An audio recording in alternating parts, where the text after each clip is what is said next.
ഇസ്രായേലിന്റെ അയൺ ഡോമിന്റെ മേലേക്കാണ് ഇപ്പൊ മിസൈൽ പോയിട്ടുണ്ട്. ഇറാന്റെ മിസൈൽ പോയിട്ടുള്ളത് 6 അയൺ ഡോമുകൾ കത്തി നശിച്ചു പോയി എന്നുള്ള റിപ്പോർട്ടുകളാണ് പുറത്തേക്ക് വന്നത്. എന്റെ ചാനൽ സബ്സ്ക്രൈബ് ചെയ്യാനും എന്നെ സപ്പോർട്ട് ചെയ്യാൻ മറക്കരുത്. കാരണം അറിയോ, എഡിറ്റിങ്ങോ കാര്യങ്ങളോ ഒന്നുമില്ലാതെ പച്ചയായ ഒരു മനുഷ്യൻ സാധാരണ രൂപത്തിൽ പറയുന്ന വാക്കുകളാണ് അൽ ജസീറ വാക്കുകൾ ന്യൂസ് ചാനൽ എടുത്തിട്ട് നമ്മൾ നിങ്ങളിലേക്ക് എത്തിക്കുന്ന ആൾക്കാർക്ക് ഇഷ്ടപ്പെടുകയാണെങ്കിൽ സബ്സ്ക്രൈബ് ചെയ്യാനും സപ്പോർട്ട് ചെയ്യാനും മറക്കാതെ അത് പറഞ്ഞുകൊണ്ട് വാക്കുകൾ കാര്യങ്ങൾ പറയാം. അയൺ ഡോം കാരണം ഇസ്രായേലിന്റെ വമ്പ ശക്തിയായ അയൺ ഡോമിന്റെ മുകളിലേക്കാണ് ഇപ്പം എന്താ അറിയോ ഇറാന്റെ അക്രമം നടത്തിയിട്ടുള്ളത്. അക്രമം നടത്തി ഈ 6 അയൺ ഡോമുകൾ പൂർണ്ണമായും നശിച്ചു എന്നുള്ള റിപ്പോർട്ടുകളാണ് പുറത്തേക്ക് വരുന്നത്. കാരണം അറിയോ, ഇപ്പൊ അയൺ ഡോമിന് പ്രത്യേകിച്ച് വർക്കൊന്നുമില്ല. മനസ്സിലാകുന്ന അറിയോ, ഹൈഫ തുറമുഖത്തിലേക്ക് കഴിഞ്ഞ ദിവസം ഒരു ഇറാന്റെ അക്രമം നടത്തിയിരുന്നു. അവിടെ 4-5 മിസൈലുകൾ പോയി കൂടി വമ്പ നാശനഷ്ടങ്ങൾ ഉണ്ടാക്കിയിരുന്നു. അതേ അടിസ്ഥാനത്തിൽ തന്നെ കഴിഞ്ഞ കുറച്ച് മണിക്കൂർ മുമ്പ് ഹൈഫയിലേക്ക് പിന്നെയും മിസൈലുകൾ പോയിട്ടുണ്ട്. എന്നാൽ നമ്മൾ മനസ്സിലാക്കാൻ എന്താ പറയുക, ഈ അയൺ ഡോമിനൊന്നും ചെയ്യാൻ പറ്റുന്നില്ല. അയൺ ഡോമുകൾ മാത്രമല്ല, അമേരിക്കൻ സാങ്കേതിക വിദ്യകളുണ്ട്. പല രാജ്യത്തിൻ്റെയും പല സാങ്കേതിക വിദ്യകളും പല സംഗതികളും ഇസ്രായേലുണ്ട്.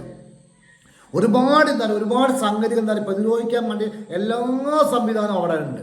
കാരണം അവർ പറയുന്ന കാലം എന്താ, ഞങ്ങളെ പ്രദേശത്തേക്ക് ഒരു മിസൈലുകളും പോലും വരില്ല എന്ന് അതിൻ്റെ അഹംഭാവമായിരുന്നു ഇസ്രായേൽ അല്ലേ. ആ അഹംഭാവത്തെ വെല്ലുവിളിച്ചുകൊണ്ട് ഒരു കാറ്റിപ്പറത്തിക്കൊണ്ട് ഇറാന്റെ മിസൈലുകൾ ഇസ്രായേലിലേക്ക് പോയി പാഞ്ഞടുക്കുകയാണ്. ഓരോ ദിവസം എന്ന് പറഞ്ഞാൽ മണിക്കൂറിൽ അറിയോ, ഓരോ മണിക്കൂറിലും എത്ര മിസൈൽ അവിടേക്ക് പോകുന്നുണ്ട് പറയാൻ കൂടി പറ്റുന്നില്ല. വമ്പൻ നാശനഷ്ടങ്ങളാണ് ഇസ്രായേൽ സംഭവിച്ചു കൊടുക്കുന്നത്. സാമ്പത്തികമായിട്ടും അതുപോലെ തന്നെ ഒരുപാട് നാശനഷ്ടങ്ങളാണ് സംഭവിച്ചു കൊടുക്കുന്നത്. ഇസ്രായേലും അതുകൊണ്ട് തിരിച്ച് ഇറാനിലേക്ക് വിടുന്നുണ്ട്. പക്ഷെ ഇസ്രായേലിനെ സംബന്ധിച്ചോളം വിടുന്ന കാര്യങ്ങൾ വളരെ സ്ട്രോങ് കുറഞ്ഞ കാര്യങ്ങളാണ് എടുത്തുകൊണ്ടുവന്നത്. എപ്പോഴെങ്കിലും ഒന്ന് വിടുക മാത്രമേ ഉള്ളൂ. പക്ഷെ ഇറാൻ അതല്ല, അതിശക്തമായിട്ടുള്ള ആക്രമണം അയച്ചു വിടുന്നത്. എന്താ പറയുക, എങ്ങനെയാണോ ഗസയെ പലസ്തീൻ മക്കളാക്കിയത് അതുപോലെ തിരിച്ചടിച്ചു കൊടുക്കുകയാണ്. ഓരോരോ ഭാഗത്ത് കഥ. ഒരു ഉദാഹരണം പറയുകയാണെങ്കിൽ നമ്മൾ പ്രദേശം കേരളം വിചാരിക്കുക.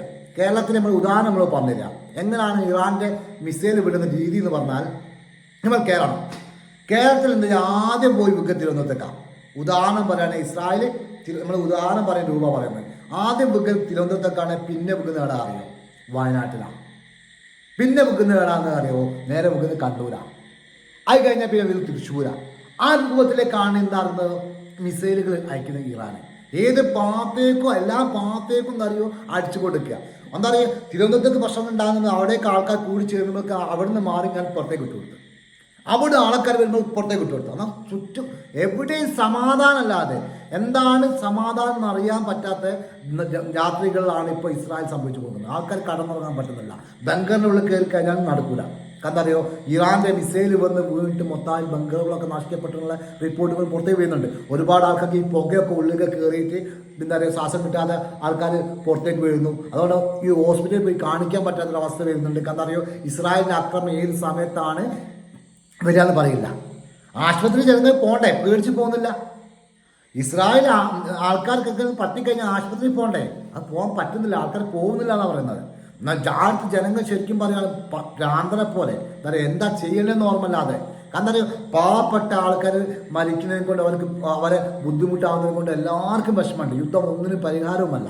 നമ്മൾ അത് യുദ്ധത്തെ ഒരിക്കലും പ്രോത്സാഹിപ്പിക്കുന്നില്ല. ഇസ്രായേൽ എന്താണ് പലസ്തീൻ ചെയ്തതെന്ന് ചിന്തിക്കണം. നമ്മൾ ഇസ്രായേൽ എന്താണ് പലസ്തീൻ ചെയ്തത് മനസ്സിലായിട്ടില്ല. നമ്മൾ കുറച്ച് വർഷങ്ങൾക്ക് മുമ്പ് എന്താ പറയുക, കുറച്ച് മാസങ്ങൾക്ക് മുമ്പ് എന്താണ് ഇസ്രായേൽ പലസ്തീൻ മക്കളെ ചെയ്തത്? അവിടെ ഒറ്റ ആശുപത്രികളുണ്ടോ?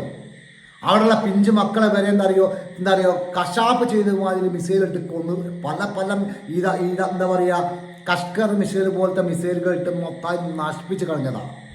ലക്ഷക്കണക്കിന് ആൾക്കാരെ മരിക്കപ്പെട്ടത്. അതുപോലെ ലക്ഷക്കണക്കിന് ആൾക്കാർക്കാണ് പരിക്കേറ്റത്, കയ്യും കാലും ഇല്ലാതെ.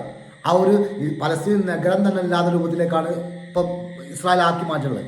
അതേ അനുഭവം ശരിക്കും പറയുകയാണെങ്കിൽ ഇപ്പോൾ ഇസ്രായേൽ സംഭവിച്ചുകൊണ്ടിരിക്കുകയാണ്.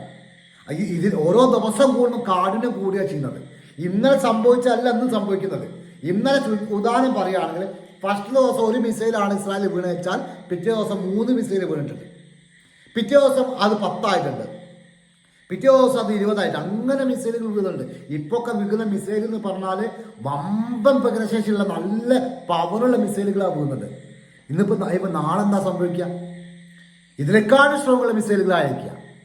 ഈ രൂപത്തിൽ പോയി കഴിഞ്ഞാൽ ഇസ്രായേൽ എന്ന രാജ്യം നശിക്കാൻ വേണ്ടി എന്താ പറയുക, സാമ്പത്തികമായിട്ടും എല്ലാ വിധത്തിലും നശിക്കാൻ വേണ്ടി അധികം ദിവസം വേണ്ടിയില്ല. പറയുന്ന 10-15 ദിവസം കൊണ്ട് ഇസ്രായേൽ ഉണ്ടാവില്ല.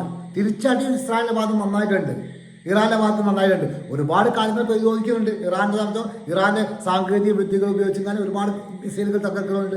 ഏറെക്കുറെയൊക്കെ അവിടേക്ക് പോകുന്നുണ്ട്, വിൽക്കുന്നുണ്ട്. അവിടെ നാശനഷ്ടങ്ങളുണ്ട്. പക്ഷേ ഇസ്രായേൽ സംഭവിക്കുന്ന പോലെ നാശനഷ്ടങ്ങൾ ഇപ്പോൾ സംഭവിക്കില്ല ഇറാന്. അതാണ് ഇപ്പോഴത്തെ അവസ്ഥ.